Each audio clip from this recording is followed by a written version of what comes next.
Sermão de Dia de Ramos, pregado por Reverendíssimo Padre Antônio Vieira, no ano da graça de 1656. Narração de Ricardo Pérez Bueno. Ali autem cedebant ramos de arboribus, et sternebant in via. Como Deus não se agrada de afetos súbitos, senão de corações preparados, maravilhosas são as disposições cada vez maiores e mais estreitas com que a Igreja Católica, nossa mãe, governada pelo Espírito Santo, de muito longe nos começou a preparar e foi preparando sempre para que chegássemos dignamente a este dia e entrássemos como convém nesta sagrada semana. Para chegar ao Sancta Sanctorum, que era o lugar mais sagrado do Templo de Jerusalém, traçou Deus a entrada com um tal artifício que primeiro se passasse por 3 estâncias tão misteriosas do sítio como na medida, porque quando eram mais interiores, tanto se estreitavam mais. A primeira e a segunda se chamavam átrios, e a terceira propriamente templo. Por estes como degraus de reverência e culto, e com todas estas disposições de sempre maior recolhimento e aperto, se chegava finalmente ao Sancta Sanctorum. E com as mesmas quer e ordenou a Igreja que entrássemos nós à Semana Santa, porque assim como o Sancta Sanctorum era o lugar mais sagrado do templo, assim a Semana Santa é o Sancta Sanctorum do templo. As 3 estâncias que o precedem, e já passamos, tanto mais estreitas quanto mais interiores, foram a primeira desde a 70ª até a Quaresma, a segunda do princípio da Quaresma até a dominga próxima, chamada da Paixão, a terceira da mesma dominga da Paixão até o dia presente. Na entrada da 70ª se começaram a enlutar os altares e cessaram no canto eclesiástico as aleluias, sendo esta cerimônia exterior o primeiro prelúdio ou reclamo da penitência, para que não dissolutos, mas compungidos, entrássemos no tempo santo da Quaresma.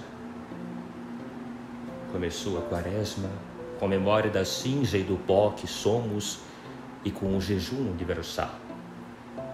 Continuou com tanta frequência de sermões, com tantas procissões de modéstia, compunção e piedade cristã, com tantas mortificações secretas e públicas e com tanta efusão violenta do próprio sangue, e não se dando por satisfeita com todas estas demonstrações, a Igreja, para maior representação de sua justa dor e tristeza, na dominga proximamente passada, correu totalmente as cortinas aos altares e até as imagens sacrossantas de Cristo crucificado, nos encobriu e escondeu com aquele véu negro, para que, eclipsado assim e escurecido o divino sol de nossas almas, chegássemos com maior assombro e santo horror aos dias em que somos entrados. Os antigos, como se lê em São Bernardo, chamavam esta semana Semana Penosa, pelos tormentos e penas que Cristo nosso Redentor nela padeceu, e pelo sentimento e dor com que nós as devemos corresponder e acompanhar. A Igreja Universal lhe chama a Semana Maior, porque nela se consumaram os maiores mistérios de nossa redenção, os maiores excessos do amor e misericórdia divina, e o maior e mais tremendo exemplo de sua justiça. Nós, em significação de todas estas coisas juntas, chamamos vulgarmente à mesma semana a Semana Santa, mas não sei se as nossas ações e exercícios nela respondem às obrigações de tão sagrado nome. Ora, eu tão escandalizado do que algumas vezes acontece, como zeloso do que é bem se veja e reconheça em todos estes santos dias, o assunto que somente vos determino pregar hoje é este: que deve fazer todo cristão para que a Semana Santa seja santa?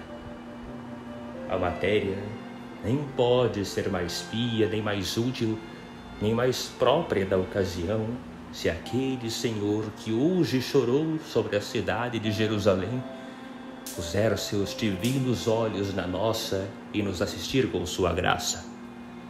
Peçamo-la, por intercessão da Virgem Senhora, com tão devoto afeto de nossos corações, que a mereçamos alcançar. Ave Maria, gratia plena, Dominus tecum, benedicta tu in mulieribus, et benedictus fructus ventris tui, Iesus. Santa Maria Mater Dei, ora pro nobis peccatoribus, nunc et in hora mortis nostrae. Amém. Santo Agostinho, São Basílio e São Pedro Crisólogo comparam os 40 dias da Quaresma aos 40 dias do dilúvio universal. Naquele dilúvio esteve Deus 40 dias chovendo castigos. Neste está outros 40 dias chovendo misericórdia. Mas somos os homens tão protervos que nem por bem nem por mal pode Deus conosco. Os castigos não nos emendam, as misericórdias não nos abrandam. Barro, enfim. Assim como o barro se endurece com os raios do sol, assim nós, com os favores do céu, não nos abrandamos, antes nos endurecemos mais. O mesmo que lhe sucedeu àqueles antigos homens do primeiro dilúvio, nos acontece a nós neste segundo. Começou a chover o dilúvio de Noé. Alagaram-se na primeira semana os vales e os quartos baixos dos edifícios. Subiram-se os homens aos quartos altos. Choveu a segunda semana. Venceram as águas os quartos altos, subiram-se aos telhados. Choveu a terceira semana. Sobrepuxou o dilúvio os telhados, subiram-se às torres. Choveu a quarta semana. Ficaram debaixo das águas as torres e as ameias mais altas e subiram-se aos montes. Choveu a quinta semana. Ficaram também afogados os montes, subiram-se finalmente às árvores, e assim estavam suspensos e pegados nos ramos. Postos neste estado, os homens já não tinham para onde subir, e não lhes restava mais que uma de duas: ou nadar, ou acolher-se à arca, ou deixar-se afogar e perecer no dilúvio. Oh, se nos víssemos bem neste grande espelho! E quantos de nós estamos hoje no mesmo estado? Desde o princípio da Quaresma, começou Deus a querer nos conquistar as almas, e nós sempre a retirar e a fugir de Deus de semana em semana. Passou a primeira semana da Quaresma, guardamos-nos para a segunda. Passou a segunda, deixamos-nos para a terceira. Passou a terceira, esperamos para a quarta. Passou a quarta, dilatamos-nos para a quinta. Passou a quinta, apelamos para a sexta. E já estamos na sexta e na última semana deste dilúvio espiritual. Já estamos como do outro dilúvio, com as mãos nos ramos das árvores, ou com os ramos das árvores nas mãos. Cedebant ramos de arboribus. em dia de Ramos estamos, e chegados a este dia e a esta semana precisa, em que não há já para onde retirar, que é o que nos resta? Ou afogar e perecer, ou resolver e nadar para a arca. Os daquele outro dilúvio não podiam nadar nem salvar-se na arca de Noé, uns porque estavam muito longe, outros porque não sabiam dela, e todos porque a arca não tinha mais que uma porta, e essa estava fechada por fora, e tinha Deus levado as chaves, como diz o texto. Cá no nosso dilúvio não é assim. O Noé é Cristo, Salvador e Reparador do mundo, e a arca em que salvou o gênero humano é a sua cruz. Assim lhe chama a igreja no hino corrente deste tempo: Aquae portum preparare arca mundo náufrago. O antigo Noé não tinha porta por onde recolher os que se quisessem valer da arca. Mas o nosso Noé divino está com 5 portas abertas, e abertas em si mesmo, para recolher e salvar todos os que se quiserem valer dele e de sua cruz. Oh, que diferente dilúvio é este daquele! Naquele morreram todos os homens e salvou-se só Noé. Neste morreu e afogou-se só o divino Noé. Veni in altitudinem maris tempestas temersit me, para que todos os homens se salvem. Os que pereceram naquele dilúvio são os que se não quiseram persuadir e se foram dilatando até que não tiveram remédio. E será bem que nós, chegados a este dia, ainda nos dilatemos mais e pereçamos como eles? Perecer não cristãos, pelo que nos merece o amor de Cristo e suas santíssimas chagas. Aproveitemo-nos ao menos destes poucos dias da Semana Santa, já que durante toda a Quaresma nós não soubemos aproveitar. Diz São Basílio Magno que os anjos de cada cidade, desde o princípio da Quaresma, vão escrevendo em um livro os que jejuam e os que não jejuam. Assim como os párocos, no mesmo tempo, tomam a rol todos os fregueses para lhes pedirem conta da confissão e comunhão, assim o fazem os anjos para a tomarem do jejum. Mas além destes 2 livros, ainda outro terceiro, de que muito mais dificultosamente nos havemos de desobrigar.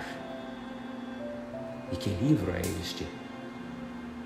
É o que vedes naquele altar. O primeiro livro é o do pároco, o segundo do anjo, o terceiro o de Cristo.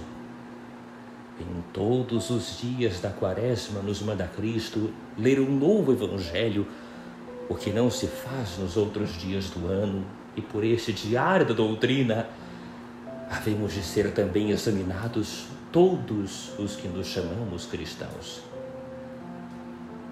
Ouvia o profeta Davi falando deste livro em nome da Igreja Universal, que daquele altar e desta cadeira nos lê estas lições tão mal aprendidas. Imperfectum meum viderunt oculi tui, et in libro tuo omnes scribentur, dies formabuntur, et nemo ineis. Os vossos olhos, Senhor, diz a Igreja, veem as minhas imperfeições, isto é, as imperfeições daqueles de que eu me componho, que são os cristãos. Todos se escreverão no vosso livro. Formar-se-ão os dias e ninguém neles. O lugar é escuro, mas admirável. Que tenha Deus livro em que se escrevam os defeitos e pecados de todos e os nomes de todos os que os cometem e os dias em que se cometem é coisa muito sabida e vulgar nas Escrituras. Mas que dias são estes que se chamam formados e nos quais ninguém se acha? Dies formabuntur et nemones. São propriissimamente os dias da Quaresma, em que cada um dos quais nos propõe Cristo uma forma particular do Evangelho, pela qual forma, como por exemplar e ideia de nossas ações, nos devemos nós também formar e reformar, que esse é o intento deste tempo santo. E porque geralmente ninguém se reforma nem conforma com o que se lhe propõe no Evangelho daquele dia, por isso diz o profeta que os dias se formam e ninguém se acha neles. Dies formabuntur et nemones. De sorte que o nemo refere-se ao formabuntur, ou como se dissera, dies formabuntur et nemones, e das formabuntur. Os dias dão a forma e ninguém se conforma com ela, porque sendo a forma de cada evangelho ordenada cada dia à reformação de cada vício, em vez de se ver a emendar e a reformar, continuam as mesmas deformidades e pode ser que maiores. Oh, se aqui aparecer agora este livro, como está notado e cotado na mente divina, se abrir este livro diante de todos e se começar a ler publicamente o que cada um fez ou deixou de fazer nesta Quaresma, que vergonha havia de ser, e que confusão há de muitos quando se fossem confrontando dia por dia a forma dos evangelhos e a deformidade das vidas. Veio um primeiro dia da Quaresma, veio uma quarta-feira de cinzas, pôs-nos a igreja diante dos olhos não só a memória, senão a mesma morte. E quantos houve que mudassem de vida? Veja seu livro neste dia, Dies formabuntur et nemones. Passou o dia e ninguém se achou escrito nele. Continuamos na mesma vida como se ela nunca houvera de acabar. E tão esquecido está conta como se Deus nola não houvera de pedir. Chegou uma primeira sexta-feira de Quaresma, leu-se aquele admirável evangelho do amor dos inimigos, e quantos houve que deixassem os ódios, quantos que se arrependessem dos propósitos da vingança, quantos que se reconciliassem e se pedissem perdão. Dies formabuntur et nemones. Passou o dia e os ódios não passaram. Ainda fulano se não corre com fulano, ainda se não falam, ainda se não saúdam, ainda inimigos, ainda escandalosos, ainda não cristãos como de antes. Chegou o domingo das tentações, vimos como Cristo nos ensinou a vencer com tanto desespero, sendo tão naturais, e com tanta resolução, sendo tão fortes. Mas quantas vitórias alcançamos depois disso contra o demônio? Dies formabuntur et nemones. O demônio sempre vencedor, e vencedor sem batalha, porque onde o pecar é hábito, não há resistência. Tantas vezes vencidos quantas tentados, e o que pior é, antes de tentados, vencidos, não sendo já necessário ao demônio tentar a muitos, porque eles são os que buscam as tentações e os piores tentadores. Chegou o segundo domingo da glória.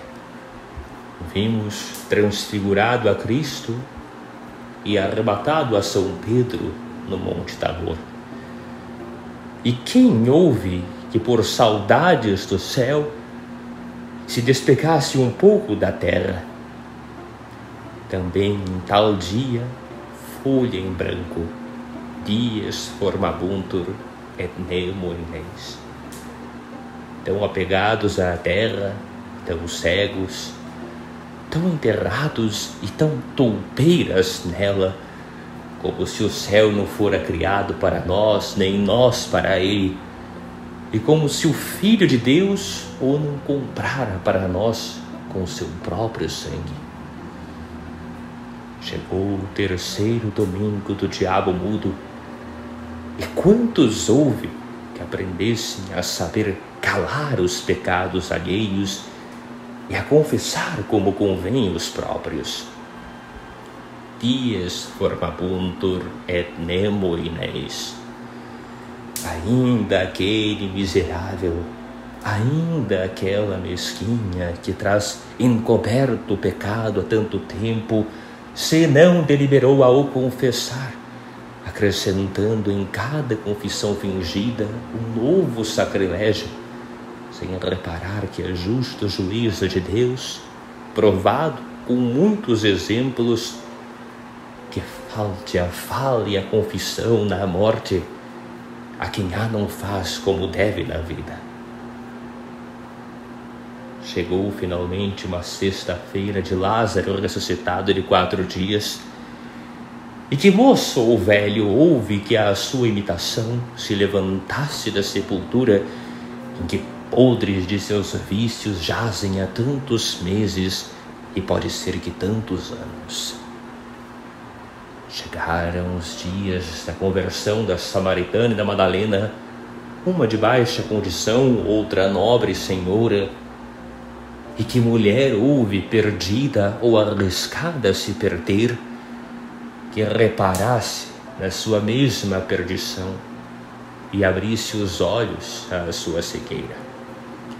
Dies formabuntur et nemo in eis. Ainda continuam os mesmos pensamentos e malditos cuidados, ainda as mesmas correspondências, ainda as mesmas ocasiões, ainda as mesmas torpezas, ainda os mesmos escândalos, e ainda continua e arde o mesmo fogo para se continuar no do inferno.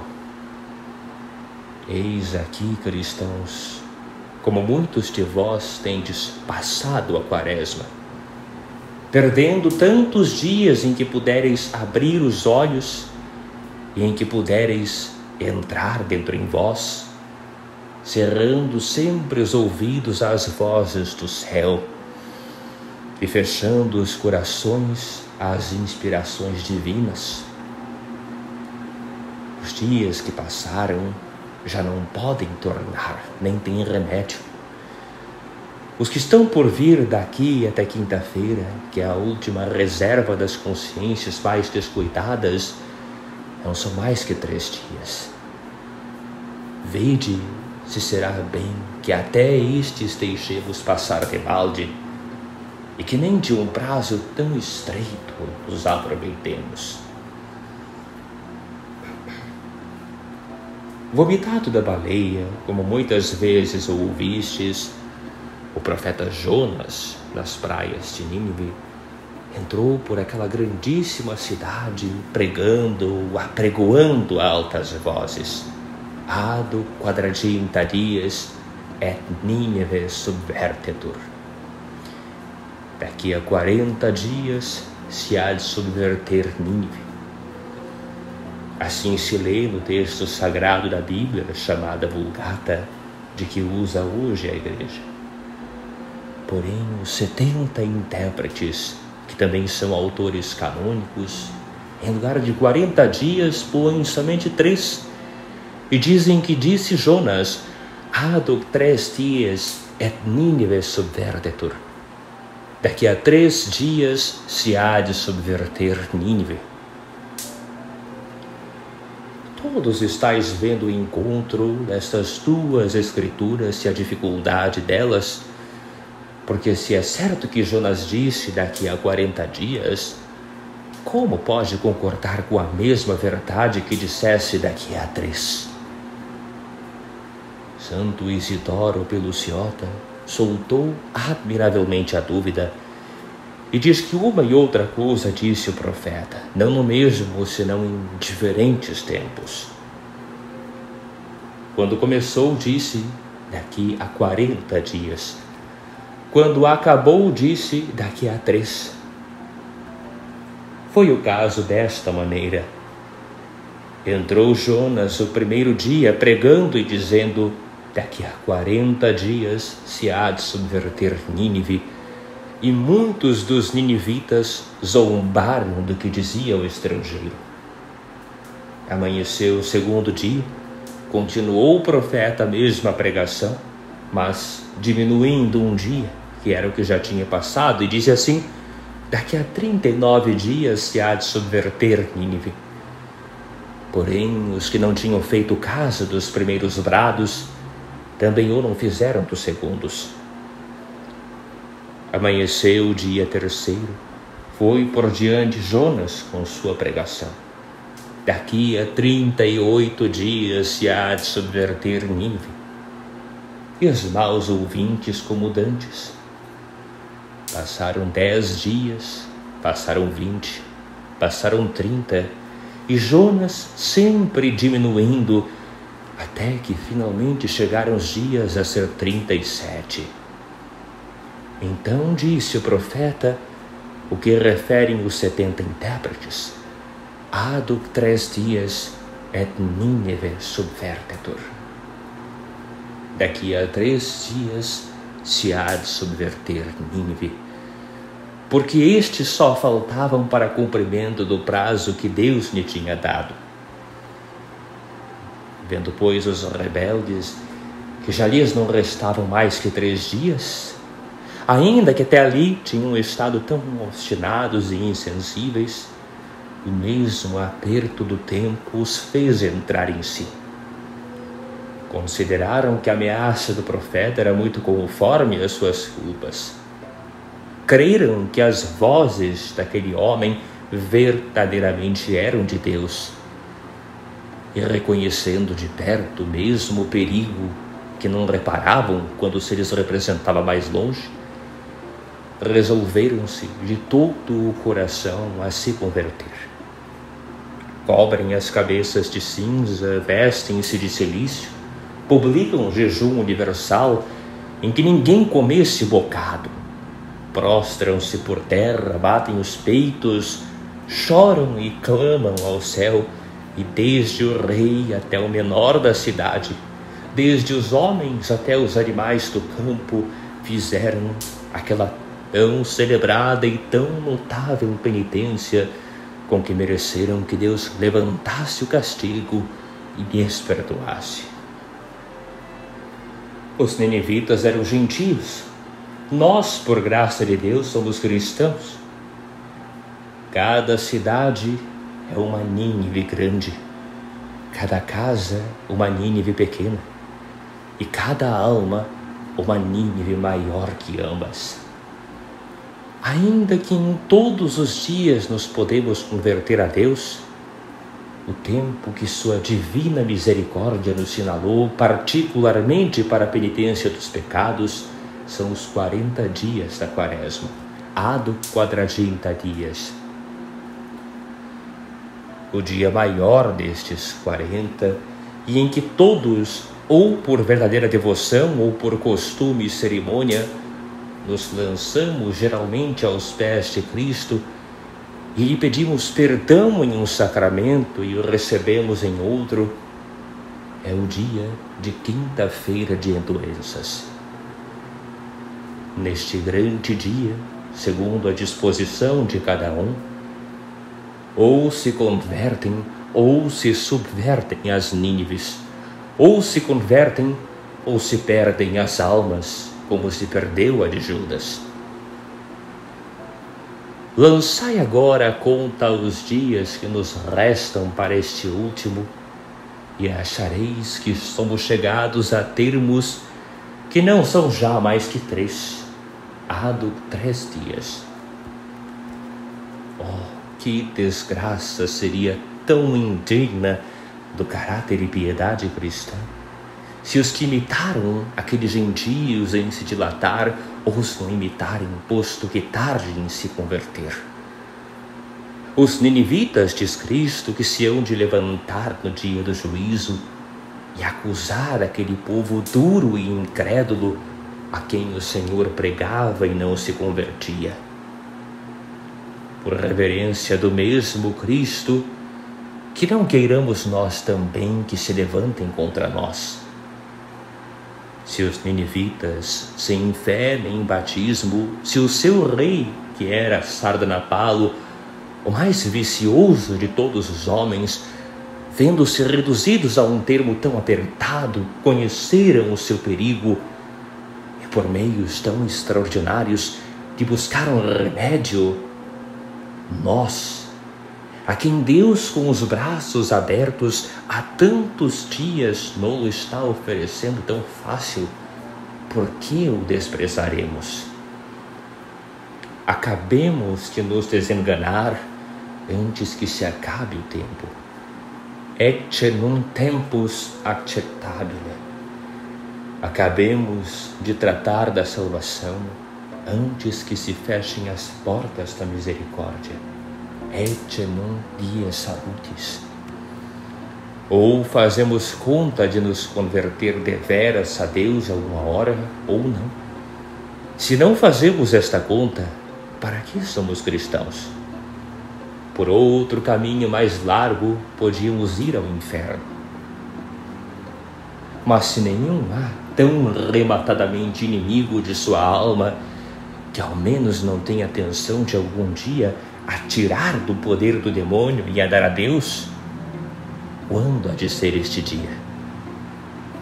Que dia ou que dias mais a propósito podemos ter ou esperar que estes da Semana Santa? Que dias mais a propósito para pedir a Deus perdão dos pecados, que aqueles mesmos dias em que Deus se pôs em uma cruz por meus pecados? Que dias mais a propósito para alcançar e ter parte nos merecimentos do sangue de Cristo, que os dias em que se está derramando o mesmo sangue? Agora e não depois, é o tempo aceito a Deus. Ecce nunc tempus acceptabile. Estes dias, e não os futuros, incertos e enganosos, são os dias da salvação. Ecce nunc dies salutis.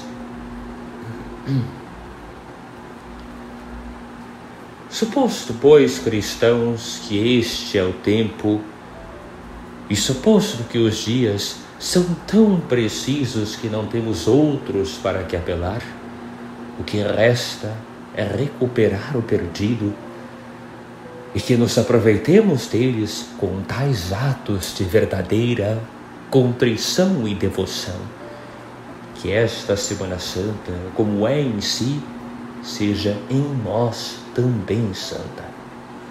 Os ramos que cortaram das árvores, os que hoje saíram a receber a Cristo, cedeban tramos de arboribus, posto que São Mateus não declare quais fossem, São João diz que eram de palma e São Lucas de oliveira, e com os 2 afetos que estes ramos significavam, devemos nós seguir e acompanhar o Senhor em todos os seus passos, oferecendo estes humildes obséquios a seus sacratíssimos pés, que isto quer dizer et sternebant in via. A palma é símbolo da paciência, como a oliveira da misericórdia e compaixão. E tais eram os 2 mistérios que encerravam o aparato e diferença daqueles ramos: padecer e compadecer. Desta maneira receberemos e acompanharemos a nosso bom Rei e Redentor muito melhor que a ingrata e inconstante Jerusalém, se não só hoje, mas todos estes dias, padecermos alguma coisa com ele e nos compadecermos dele. Tudo resumiu São Paulo a uma só palavra quando disse "si tamen compatimur". Uma coisa é compadecer e outra padecer com. Compadecer é compadecer dele. Padecer com é padecer com ele. E tanto nos merecem a paciência suas penas, como a compaixão o seu amor. Toda a sua sagrada humanidade do corpo e alma de Cristo nos mereceu sempre muito, mas nunca tanto como nestes dias, padecendo na imitação de seus tormentos, acompanharemos seu santíssimo corpo e, compadecendo-nos na meditação de suas dores, acompanharemos sua santíssima alma. Digo, pois, quanto ao corpo, que havemos nesta semana de procurar padecer alguma coisa em todos os 5 sentidos, assim como Cristo padeceu em todos. Adão e Eva, em um só pecado, pecaram com todos os 5 sentidos. Pecaram com ouvir, ouvindo a serpente. Pecaram com o ver, olhando para a fruta. Pecaram com o palpar, tirando-a. Pecaram com o cheirar, cheirando-a. Pecaram com o gostar, comendo-a. Com todos os 5 sentidos, pecaram nossos primeiros pais, e nós, tão herdeiros de suas misérias como de suas culpas, em todos pecamos infinitas vezes. E como Cristo vinha pagar pelo pecado de Adão, pelos nossos, quis padecer também em todos os 5 sentidos. Padeceu no sentido de ver, vendo fugir a todos seus discípulos, vendo que um entregou tão aleivosamente, vendo que outro negou 3 vezes, vendo-se atar e levar preso e a tantos tribunais, vendo-se tapar os olhos, vendo-se despir no pretório, estar despido no Calvário tantas horas à vista de todo mundo e no meio de 2 ladrões. Sobretudo, vendo a desconsolada mãe ao pé da cruz, em cujo coração e em cujos olhos estava outras 3 vezes crucificado. Finalmente, vendo os meus pecados e os vossos, com que tão ingratos havíamos de ser a tanto amor, que todos naquela hora lhe eram presentes. Padeceu no sentido do ouvir, ouvindo Deus te salve, aleivoso, da boca de Judas, ouvindo os crimes e testemunhos falsos com que foi acusado, ouvindo as vozes e brados com que os mesmos que hoje o aclamaram rei lhe pediram a morte, ouvindo a sentença com que o iníquo juízo entregou à vontade de seus inimigos, ouvindo o pregão de malfeitor e alvorotador do povo, ouvindo as injúrias e blasfêmias dos príncipes e sacerdotes na cruz e as dos mesmos ladrões que com ele estavam crucificados, e não ouvindo em todo este tempo uma só palavra de consolação, aquele mesmo Senhor que com palavras e obras tinha consolado a tantos. Padeceu no sentido do olfato ou de cheirar, porque morreu entre os ascos e horrores do Monte Calvário, chamado assim das caveiras e ossos dos malfeitores que ali se justiçavam, os quais, ou porque os enterravam mal os algozes, ou porque depois os desenterravam os cães, estavam espalhados por todo o monte e, de mistura com a corrupção do sangue, faziam aquele infame lugar horrendo, hediondo, asqueroso e insuportável ao cheiro. E como divino pagador de nossos pecados, não só escolheu o gênero da morte, senão também a circunstância do lugar, para satisfazer nele, pelos excessos do olfato, quis que fosse tão infeccionado e mal cheiroso.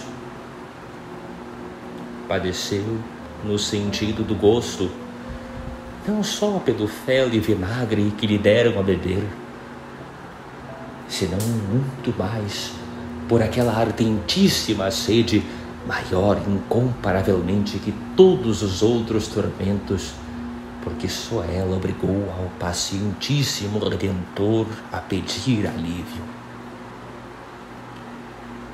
Mas podendo mais o desejo de padecer por nós, que a força da natureza na humanidade enfraquecida e exausta, provou o azedo do vinagre e o amargoso do fel para mortificar o gosto, e não quis levar para baixo o úmido para não moderar o ardor nem aliviar a sede. Padeceu finalmente no sentido do tato, não ficando em todo o sagrado corpo parte alguma que não fosse martirizada com particular tormento. Padeceu nos braços as cordas e cadeias, no rosto as bofetadas, na cabeça a coroa de espinhos, nos ombros o peso da cruz, nas costas os milhares de açoutes, nas mãos e nos pés os cravos, e em todos os ossos, em todos os nervos, em todas as veias, em todas as artérias, a suspensão, a aflição, a violência mais que mortal de estar 3 horas no ar, pendente de um madeiro, até expirar nele. Pois se estes são os dias em que meu Deus padeceu tão cruelmente em todos os 5 sentidos e tão amorosamente por mim, não será justo que eu também, em todos os sentidos, padeça alguma coisa por ele? Nenhum coração me parece que haverá tão ingrato e tão insensível que se não deixe mover desta razão. Hoc enim sentitem vobis, quod et in Cristo Iesu, diz São Paulo. O que Cristo Jesus sentiu em si, devemos nós sentir em nós, Ele por amor de nós e nós por amor dele. E se a vossa devoção deseja saber e me pergunta de que modo poremos em prática este recíproco sentimento, mortificando-nos também em todos os nossos sentidos, digo primeiramente que mortifiquemos o ver, andando nestes dias com grande modéstia e recato, e negando aos olhos as vistas de todas as criaturas, e apartando-os principalmente daquelas que mais nos agradam e mais nos apartam de Deus. Os olhos têm 2 ofícios: ver e chorar. E mais parece que os criou Deus para chorar que para ver. Pois os cegos não veem e choram. Já que tantos dias damos aos olhos para ver, já que tão cansados andam os nossos olhos de ver, não estaremos alguns dias de férias para que descansem e chorar?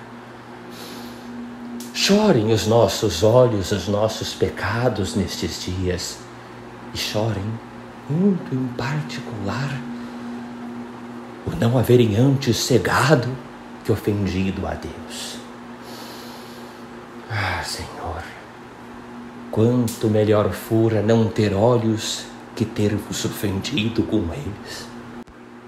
O sentido de ouvir, mortificá-lo-emos, retirando-nos esta semana de todas as práticas e conversações, não só ilícitas e ociosas, mas ainda das lícitas. Troquemos ouvir pelo ler, lendo todos estes dias algum livro espiritual em que Deus nos fale e nós o ouçamos. A quem não está muito exercitado no orar, é mais fácil ler e muitas vezes mais proveitoso. Nas orações, falamos nós com Deus. Na lição, Deus fala conosco. E de quantas coisas que fora melhor não ouvir, ouvimos todo o ano os homens. Estes dias, ao menos, bem é que ouçamos a Deus. No sentido do olfato, pouco tem que mortificar os homens nesta terra, porque não vejo nela este vício. Nas mulheres, se nelas há alguma demasia, lembrem-se de que nesta semana derramou a Madalena os seus cheiros e os seus ungüentos aos pés de Cristo. E para os aborrecerem e detestarem para sempre, saibam que a última disposição da morte do mesmo Senhor foram estes cheiros. Porque a Madalena derramou os ungüentos, se excitou a cobiça de Judas. Porque em Judas se excitou a cobiça, tratou da venda.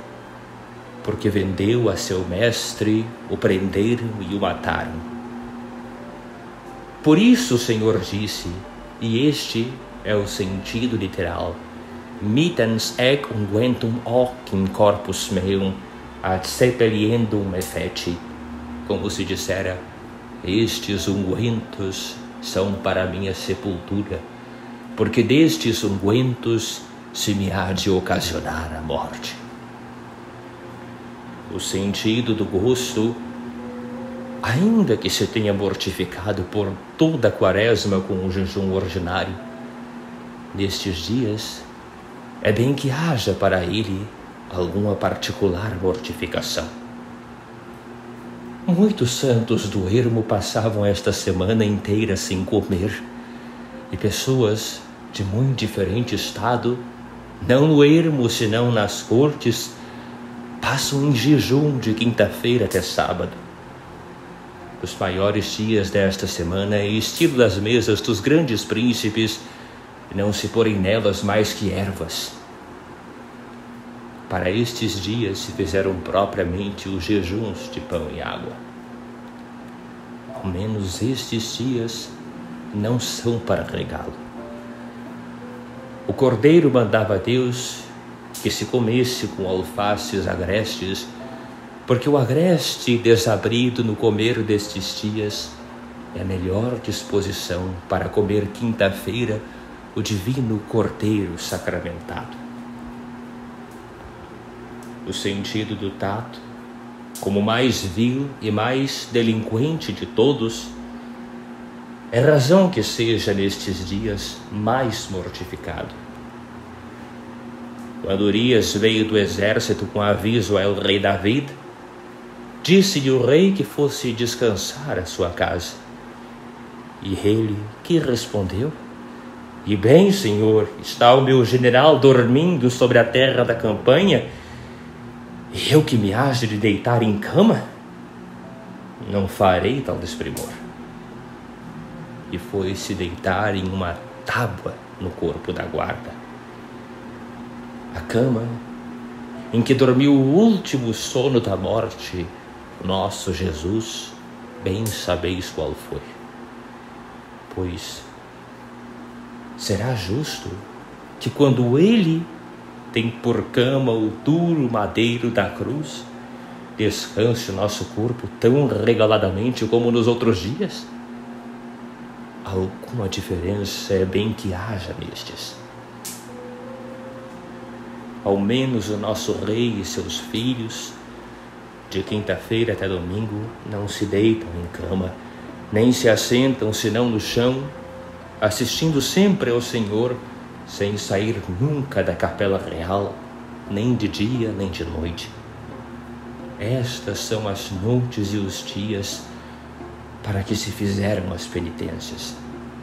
Para estas noites se fizeram os pés descalços, para estas noites as disciplinas, e para estes dias e para estas noites os cilícios.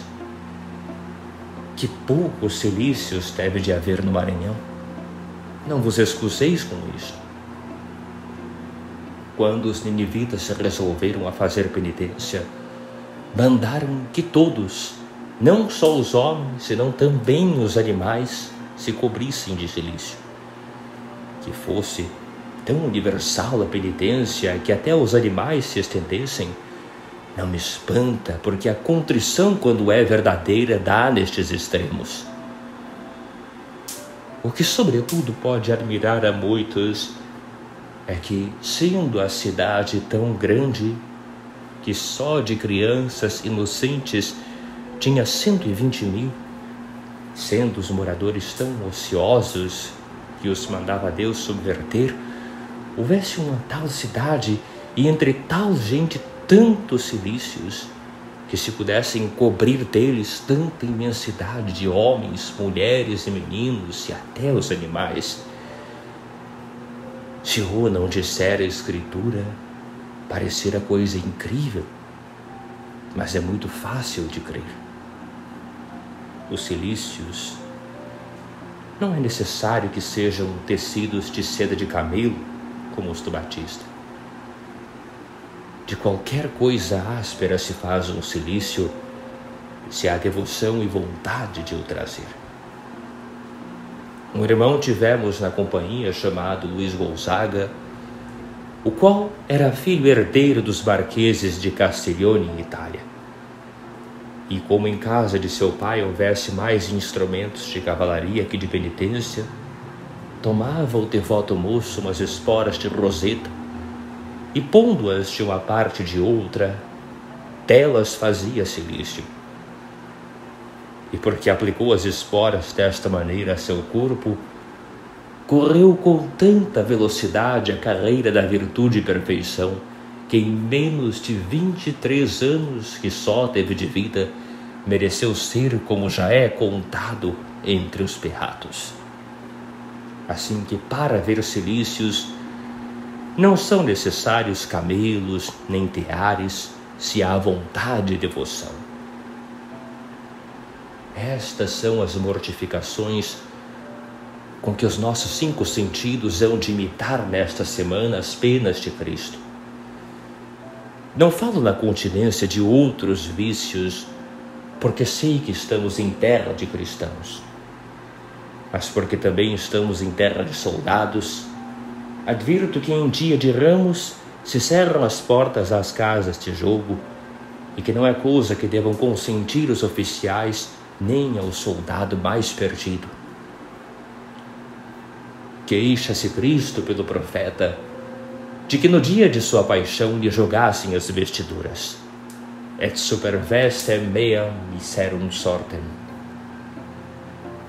Assim foi que os que crucificaram ao Senhor, depois que o tiveram posto na cruz, lançaram as mãos aos dados e jogaram os sagrados vestidos. E acrescenta logo o evangelista: et milites quidem ec fecerunt. E os que fizeram isto foram soldados, Os soldados foram também os que crucificaram ao Senhor. Mas o evangelista não faz a reflexão em que eles o crucificaram, senão em que jogaram as vestiduras. Porque o crucificar a Cristo foi obediência de seus maiores. O jogar as vestiduras foi vício depravado seu. Sabeis quem joga em tais dias como estes? Só quem crucifica a Cristo e quem jogar as suas sagradas vestiduras se as tivera. Quero vos contar o que me sucedeu em Inglaterra. Iam comigo 2 portugueses, os quais em um domingo se puseram a jogar as tábuas em uma estalagem.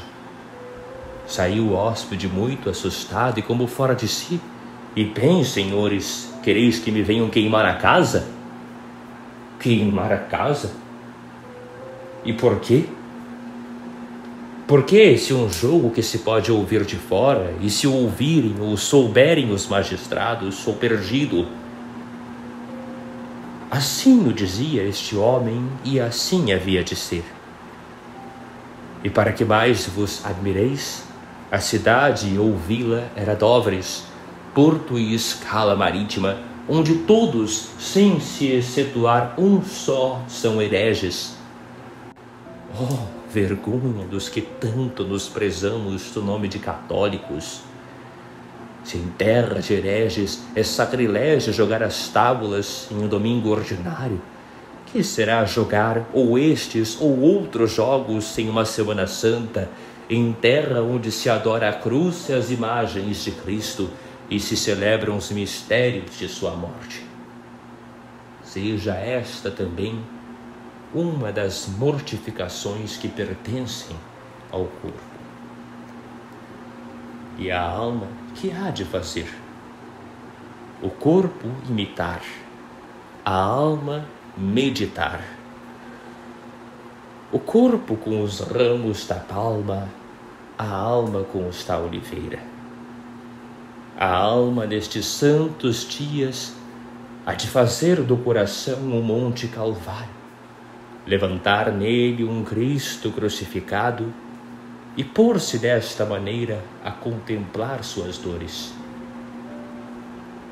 Oh, quem puder explicar-se agora com o pensamento e falar com o silêncio.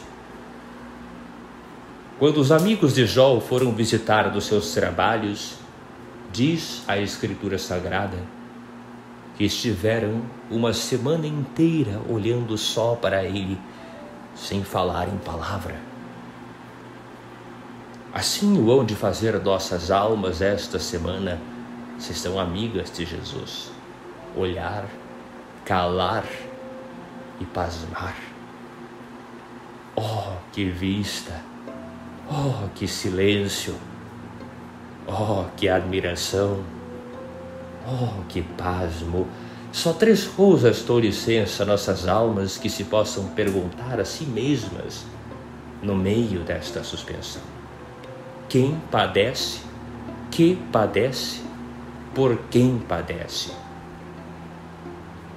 E que meditação esta para uma eternidade! Quem padece? Deus, aquele ser eterno, infinito, imenso, todo-poderoso, aquele que criou o céu e a terra com uma palavra e o pode aniquilar com outra. Aquele diante de cujo acatamento os principados, as potestades e as dominações e todas as hierarquias estão tremendo. Este Deus cuja grandeza, este Deus cuja majestade, este Deus cuja soberania incompreensível só Ele conhece inteiramente, e todos os entendimentos criados com infinita distância de nenhum modo podem alcançar. Este é o que padece. Aqui se há de fazer uma pausa e pasmar. São Bernardo cheio de pasmo e assombro nesta mesma consideração, rompeu dizendo: Ergo ne credendum est quod iste sic Deus, qui flagellator, qui conspuitur, qui crucifigitur. É possível que se há de crer que este, que padece tantas injúrias e afrontas, e a mesma morte, é aquele mesmo Deus imortal, impassível, eterno, que não teve princípio e é o princípio e fonte de todo ser. Este é, que nem ele fora Deus, nem a nossa fé fora fé, se ela não fizera, nós não crêramos, o que excede toda a capacidade humana. Por isso, Isaías, quando entrou a falar da paixão, como profeta, que sobre todos era o mais eloquente, o exórdio por onde começou foi aquela pergunta: Quis credit auditui nostro? Quem haverá que dê crédito ao que há de ouvir de minha boca? Tão alheio é quem padece do que padece, e este é Deus. Vede se há bem de que pasmar aqui. Depois que considerarmos que é Deus quem padece, então se segue a consideração do que padece. E não só havemos de trazer à memória o que já vimos que padeceu exteriormente em todos os sentidos do corpo, mas muito mais devemos considerar e ponderar o que padeceu no interior da alma em todas suas potências. Com 2 nomes ou com 2 semelhanças nos declarou nosso amorosíssimo Redentor o que padeceu em sua paixão. Com nome e semelhança de cálice, quando disse a São Pedro: Calicem quem dedit mihi pater, non vis ut bibam illum. O cálice que me deu meu Padre, não queres que o beba? E com nome e semelhança de batismo, quando disse a todos os discípulos: Baptismo habeo aptizari et quomodo quartor usquedum perficiatur. Eu hei de ser batizado em um batismo, o qual desejo com grandes ânsias e aperto do coração até que chegue. De sorte que declarou o Senhor o que havia de padecer por nós, já chamando-lhe cálice, já batismo. E por quê? Porque o batismo recebe-se por fora, o cálice bebe-se por dentro, e Cristo, Redentor nosso, em toda a sua paixão, não só padeceu por fora os martírios do corpo, senão também e muito mais por dentro os tormentos da alma. Por fora padeceu os tormentos dos açoutes, dos espinhos, dos cravos, da lança, que o banharam todo em sangue, e por isso lhe chamou batismo. Por dentro padeceu as tristezas, os tédios, os temores, as angústias e agonias que sem ferro lhe tiraram também sangue no horto e lhe penetravam mortalmente a alma. Tristis est anima mea usque ad mortem. Oh, quem pudesse entrar profundamente no interior da alma de Jesus e entender o que naquele consistório sagratíssimo e secretíssimo das suas 3 potências passava e se conferia em tantas horas. A memória, desde o princípio do mundo, representava os pecados de todos os homens por quem satisfazia a divina justiça. O entendimento ponderava o pouco número dos mesmos homens que se haviam de aproveitar do preço infinito daqueles tormentos, e a vontade se desfazia com dor de ver perder tantas almas por sua culpa, sem achar consolação alguma a tamanha perda. Que esta era a tristeza que ocupava toda a alma do Salvador, e com 3 cravos mais agudos e penetrantes a crucificava. Aqui havemos de fazer a segunda pausa e pasmar tanto daquele infinito amor como da nossa infinita cegueira. Ó Senhor, quantos pode ser que visseis então dos que agora se acham nesta mesma igreja, que porque haviam de desprezar e condenar as suas almas, agonizavam a vossa. Considere cada um se porventura ou eterna desventura é algum destes, e veja bem o seu perigo enquanto tem tempo. Este é o Deus que padece, estas as penas e dores que padece, e só resta ver por quem padece. Se a fé me não ensinar a outra coisa, cuidará eu que padeci a Deus pelo céu, porque vejo o sol eclipsado e coberto de luto. Cuidara que padecia pela terra, porque a vejo tremer e arrancar-se de seu próprio centro. Cuidara que padecia pelas pedras, porque as vejo quebrarem-se umas com outras e abrirem-se as sepulturas. Cuidara que padecia pelo templo de Jerusalém, porque vejo rasgar-se de alto a baixo o véu do Sancta Sanctorum. Cuidara que padecia por este mundo elementar, porque vejo confusos, perturbados, atônitos e com prodígios de sentimento e assombro todos os elementos. Mas não são estas as criaturas por quem padece Deus, posto que todas confessam que padece seu Criador, e com serem irracionais e insensíveis, quiseram acabar com ele quando o veem morrer. Quem são logo aqueles por quem padece o autor da natureza e por quem morre o autor da vida? Sou eu, sois cada um de vós, e somos todos os homens. Por nós, e só por nós padece Deus. Por nós, e só por nós padece quanto padece. Por nós, que depois de nos criar ou não respeitamos. Por nós, que depois de nos sustentar ou não servimos. Por nós, que depois de nos remir ou não obedecemos. Por nós, que depois de morrer por nosso amor ou não amamos.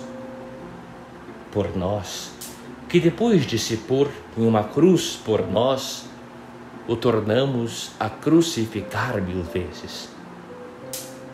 Por nós, que esperando-nos assim e chamando-nos com os braços abertos, não queremos acudir às suas vozes.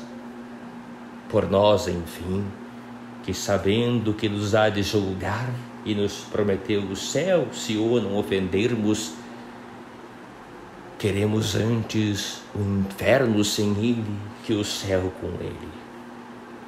Isto é o que faz todo homem que peca mortalmente, e isto que continua a fazer, enquanto se não tira do pecado, para que vejais se tem razão, não só de pasmar, mas de perder o juízo.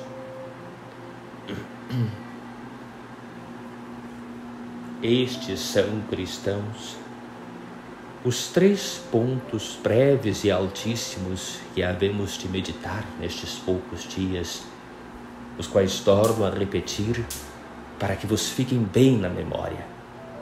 Quem padece, o que padece e por quem padece.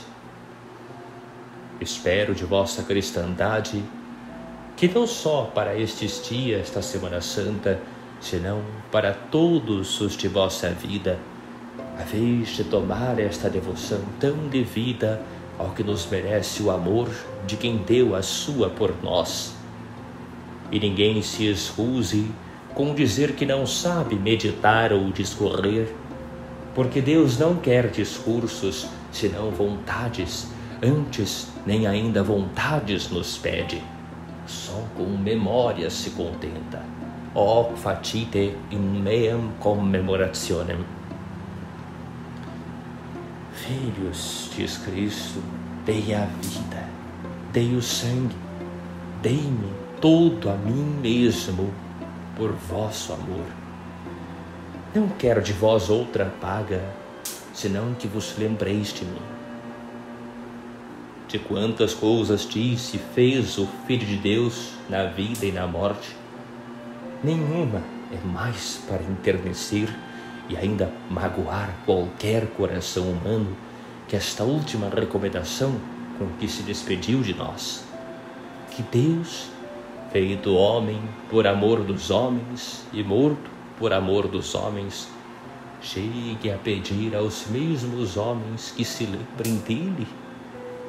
Ó amor, ó benignidade divina, ó dureza, ó ingratidão humana.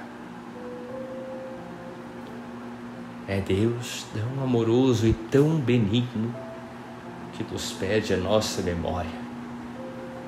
E somos tão duros e tão ingratos que é necessário a Deus que nos a peça.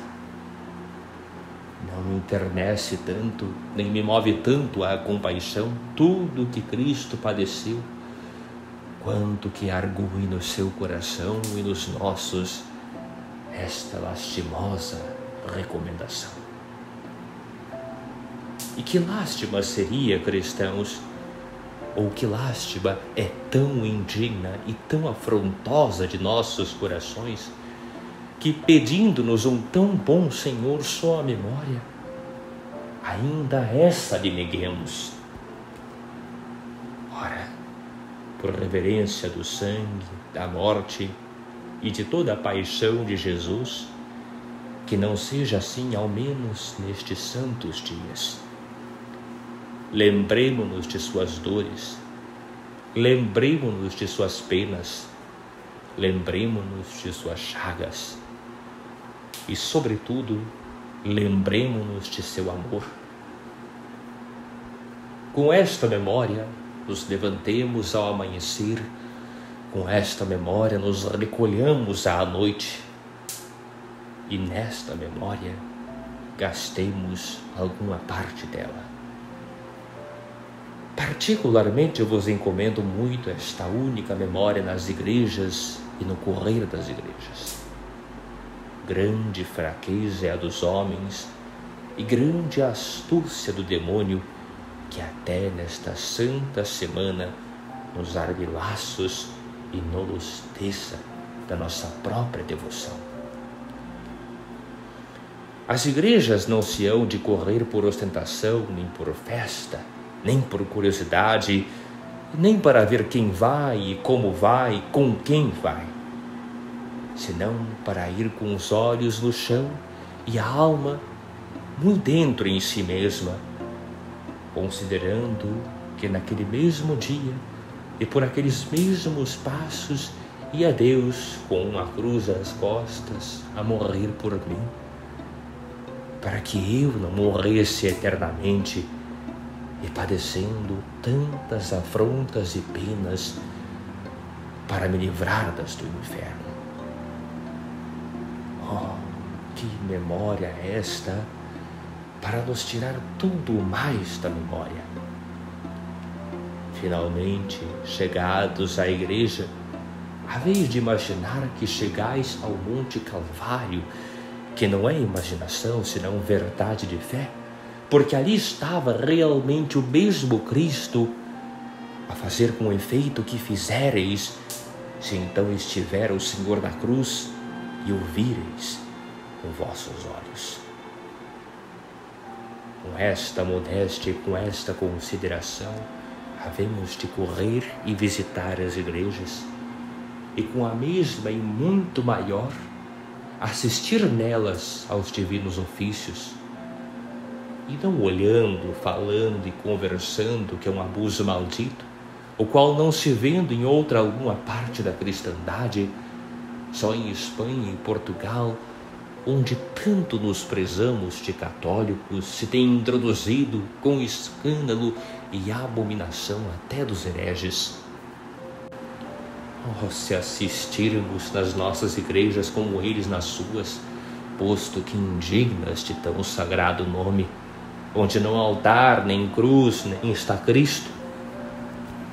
Por amor do mesmo Cristo, cristãos e cristãs, que não cometamos uma tão grande indecência e não façamos um tão público e manifesto agravo à fé com que cremos que aquele Senhor que temos presente no Santíssimo Sacramento é o mesmo que esteve por nós crucificado no Calvário. No Calvário, assistiram a Cristo, a Virgem Senhora Nossa, São João, Santa Maria Madalena e outras Marias. E é coisa digníssima de se notar que em todos os 4 evangelistas se não diz que alguma de todas estas pessoas falasse uma só palavra.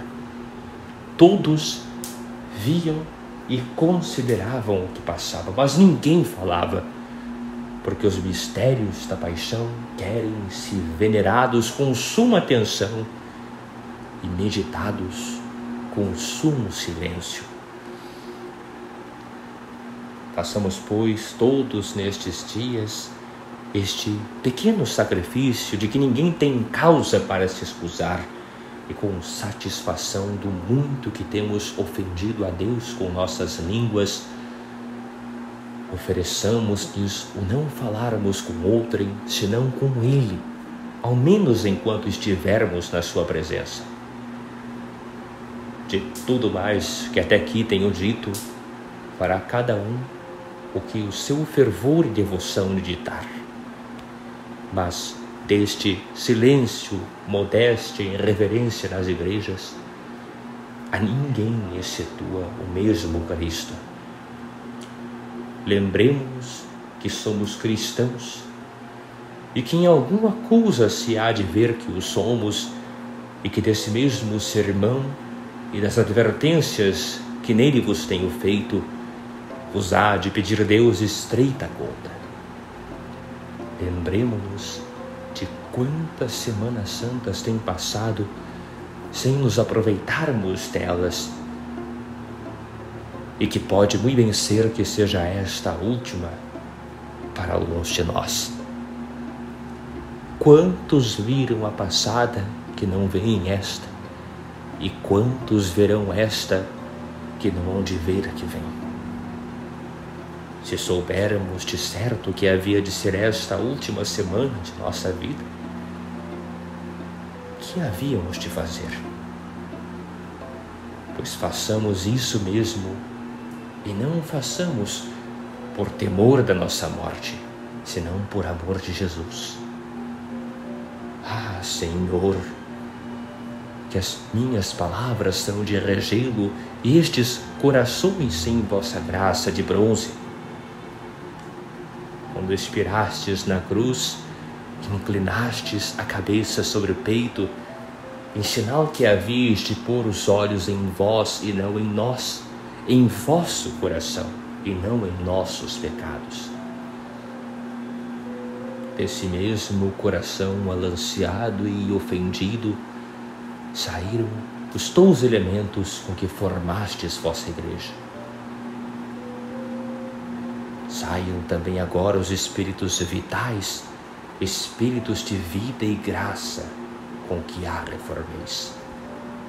E assim como alumiastes e destes vida ao mesmo que vos feriu, assim, posto que tão ferido e ofendido de nós, pois está sempre vivo no vosso coração o mesmo amor, saia dele um raio de luz que alumie nossas cegueiras.